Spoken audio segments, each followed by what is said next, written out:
সম্মানিত ইতালি প্রবাসী ভাই বোনেরা, আমাদের চ্যানেলটিতে আপনাদের সকলকে জানাই স্বাগতম। আপনারা যারা নতুন ইতালিয়ান ভাষা বলা শিখতে চান তারা সকলে একটু মনোযোগ সহকারে আমাদের আজকের সম্পূর্ণ ভিডিওটি দেখবেন, কারণ আজকের ভিডিওতে গুরুত্বপূর্ণ কিছু ইতালির শব্দ ও বাক্য শেখাবো। ভিডিওটি দেখে যদি ভালো লাগে তাহলে অবশ্যই লাইক, কমেন্ট এবং বন্ধুদের কাছে শেয়ার করে দিবেন। তো চলুন আমাদের আজকের ভিডিওটি শুরু করা যাক। আরেকটি কথা ভিউয়ার্স, যেহেতু আমি ইউটিউবে ভিডিও আপলোড করি তো অবশ্যই আমার চ্যানেলটিতে যদি নতুন হয়ে থাকেন সাবস্ক্রাইব করে রাখবেন, ভিডিওগুলো ভালো লাগলে একটি করে লাইক দিবেন। তো আমরা এখন শব্দ শেখাবো, লাস্টের দিকে বাক্য শেখাবো। আজকের লাস্টের বাক্যগুলো একটু ভিন্ন দিব। তো প্রথম শব্দটি আছে কোথায়। আমরা বলি না কোথায়, কমন শব্দ, এগুলো কিন্তু আমার প্রায় ভিডিওতে দিয়ে থাকি। কোথায় এটাকে আমরা বলে থাকি দোভে। ইতালিয়ান শব্দ দোভে, দোভে মানে কোথায়। এরপর আছে নতুন। নতুনকে আমরা ইতালিয়ান ভাষাতে বলবো নুয়োভো। নুয়োভো, শুনো নুয়োভো, আমি নতুন। তো এই নুয়োভো মানে হচ্ছে নতুন, দোভে মানে কোথায়। এরপর আছে কেমন। কেমন বা কিভাবে, এটা যদি আমরা ইতালিয়ান ভাষাতে বলতে যাই তাহলে আমরা বলবো কোমে। ইতালিয়ান শব্দ কোমে, কোমে মানে কেমন বা কিভাবে। তার পরবর্তীতে আছে ডাক্তার। ডাক্তার বা ডক্টর যেটাই বলি, এটাকে আমরা ইতালিতে বলবো দোত্তোরে। ইতালিয়ান শব্দার্থ দোত্তোরে মানে হচ্ছে ডাক্তার, আবার মেদিকো মানেও ডাক্তার। আমরা দুইটা বলতে পারি, এক হচ্ছে মেদিকো আর এক হচ্ছে দোত্তোরে। এর পরবর্তীতে আছে গাড়ি। গাড়িকে আমরা বলি লাউতো। লাউতো মানে হচ্ছে গাড়ি, আবার মাক্কিনা মানেও গাড়ি। মাক্কিনা মানেও গাড়ি, লাউতো মানেও গাড়ি। ইতালিয়ান ভাষাতেও অনেক শব্দ আছে যেগুলার দুইটা তিনটা মানে হয়ে থাকে। এর পরবর্তীতে আছে আমার। কোন একটা প্রোডাক্ট বা কোন একটা জিনিস আমার, এই আমার বলতে গেলে আমরা বলবো মিও। ইতালিয়ান শব্দার্থ মিও, মিও মানে হচ্ছে আমার। তারপরে আছে খাওয়া। আমরা যে খাবার খাই এই খাওয়াকে ইতালিতে বলা হয় মানজারে। কি বলা হয়? মানজারে। ইতালিয়ান শব্দার্থ মানজারে মানে হচ্ছে খাওয়া, ইংরেজিতে আমরা বলি ইট। ইট মানে খাওয়া। এর পরবর্তীতে আছে বাড়ি। বাড়িকে আমরা ইতালিতে বলবো কাজা। কাজা মানে হচ্ছে বাড়ি। দোভে, নুয়োভো, কোমে, দোত্তোরে, লাউতো, মিও, মানজারে, কাজা। টোটাল হচ্ছে এখানে 7-8টা শব্দের মতো দিয়েছি। তো আমরা আবার পরবর্তী ধাপে যাব। পরবর্তী ধাপের প্রথম শব্দটি আছে এটা। এটা বা এইটা, এটা যদি আমরা ইতালিতে বলতে যাই তাহলে আমরা বলবো কুয়েস্তো। কুয়েস্তো মানে হচ্ছে এটা বা এইটা বা এই। ক্ষেত্র বিশেষ আমরা কুয়েস্তো, কুয়েস্তা এমন ব্যবহার করে থাকি সাউন্ডের। এর পরবর্তীতে আছে শার্ট। শার্ট বা জামা, এটাকে কি বলবো? এটাকে আমরা ইতালিতে বলবো কামিচা। কামিচা মানে হচ্ছে শার্ট বা জামা। এর পরবর্তীতে আছে শরীর। আমাদের যে শরীর বা বডি, এটাকে আমরা ইতালিতে বলে থাকি কর্পো। কর্পো মানে হচ্ছে শরীর বা বডি। সো 3টা শেখালাম। এর পরবর্তীতে 4 নম্বরে আছে ক্লান্ত। আমি ভিডিওটা করতে করতে ক্লান্ত হয়ে গেছি। আপনি ভিডিওটা দেখতে দেখতে বিরক্ত লাগতেছে, মোটামুটি ক্লান্ত হয়ে গেছেন। তো এই ক্লান্ত এটাকে বলবো স্তাঙ্কো।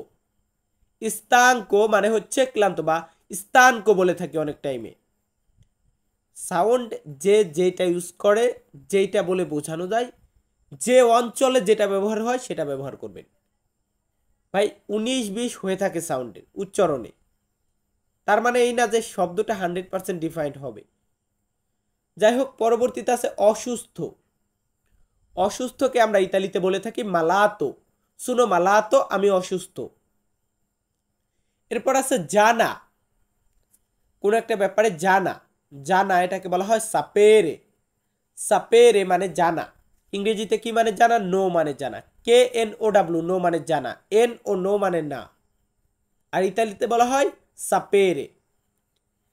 এরপরে আছে করা, কোন একটা কাজ করা বা যে কোনো একটা জিনিস করা, এই করাকে বলা হয় ফারে। ফারে, ফারে মানে করা। বলুন তো কি মানে করা? ফারে মানে করা। তো আমরা লাস্টের যে শব্দ শেখানোর লাস্ট স্টেপে যাচ্ছি, এরপর বাক্য শেখাবো। তো যাই হোক, প্রথম শব্দটি আছে আশা। আশা, এটাকে আমরা ইতালিতে বলে থাকি ভেনিরে। ভেনিরে মানে হচ্ছে আশা, ইংরেজিতে বলা হয় কাম। কাম মানে আশা। এবং আরেকটা হচ্ছে যাওয়া, মানে ভেনিরে মানে তো আশা, আর যাওয়া এটাকে বলা হয় আন্দারে। ইতালিয়ান শব্দ আন্দারে মানে হচ্ছে যাওয়া। এটাকে কি বলা হয়? আন্দারে। কোথায় বলা হয়? ইতালিতে। এখন বাংলাদেশে এসে যদি জিজ্ঞাসা করি আন্দারে মানে কি, কেউ পারবে? পারবে না অবশ্যই। তো সেম টু সেম ইতালিতে গিয়ে আমরা যদি যাব, যাওয়া, কিভাবে যাচ্ছে, এগুলা বললে কেউ বুঝবে না। তো পরবর্তীতে রেখেছি এখন। এখন বলতে গেলে আমরা দুইটা বলবো, এক হচ্ছে ওরা আর একটা হচ্ছে আদেsso। আদেsso মানে এখন, ওরা মানেও এখন। আবার যদি বলতে যাই পরে, পরে বলতে গেলে আমরা বলবো dopo। dopo, dopo মানে পরে। তো যাই হোক, দোপোর পরবর্তীতে আছে বই। আমরা বই পড়ি না, বই, যেটাকে ইংরেজিতে বলি বুক। বুক মানে বই। আর এটাকে ইতালিতে বলা হয় লিব্রো। লিব্রো মানে হচ্ছে বই। বলুন তো কি মানে বই? খালি ভিডিওটা দেখেন না, সাথে সাথে উচ্চারণ করেন, এতে করে জড়তা কাটবে। লিব্রো মানে বই। তারপরে আছে বাতাস। বাতাস বা হাওয়া, এটাকে ইতালিতে বলা হয় ভেন্তো। ইতালিয়ান শব্দার্থ ভেন্তো মানে হচ্ছে বাতাস বা বায়ু। তার পরবর্তীতে আছে আগুন। আগুন, আগুন জ্বালাই না আমরা, এই আগুনকে বলা হয় ফুয়াকো। কি বলা হয়? ফুয়াকো। ফুয়াকো মানে আগুন। ফুয়াকো মানে আগুন। ফুয়াকো মানে আগুন। এভাবে মুখস্থ করবেন ভাই, ট্রাই করলে অবশ্যই পারবেন। আগুনকে বলা হয় ফুয়াকো। আর পানিকে কি বলা হয়? পানি বা ওয়াটার বা জল, এটাকে আমরা ইতালিতে বলে থাকি আকোয়া। আকোয়া, আকোয়া মানে পানি। সো ভিডিওটা যারা দেখতেছেন সকলের কাছে একটি রিকোয়েস্ট, ভিডিওটা যদি ভালো লেগে থাকে অবশ্যই একটি কমেন্ট করবেন যে ভাই ভিডিওটা ভালো লেগেছে, ভিডিওটা দেখে কিছু শিখতে পারছি, বা ভিডিওটার এইখানে সমস্যা আছে, কোনো না কোনো কিছু একটা কমেন্ট করবেন। আর এখন আমরা দ্বিতীয় ধাপ, মানে শব্দ শেখানো শেষ, এখন আমরা কিছু বাক্য শেখাবো। তো চলুন সেই বাক্যগুলো দেখে নেওয়া যাক। আমাদের এখানে বাক্যর সাথে কিন্তু বাংলা অনুবাদটা দিব না, আজকে বলে দিব। প্রথমে আমরা রেখেছি আপনি কেমন আছেন। আপনি কেমন আছেন বা তুমি কেমন আছেন, এটাকে আমরা বলবো, তুমি কেমন আছো এটা বলতে গেলে আমরা বলবো come stai।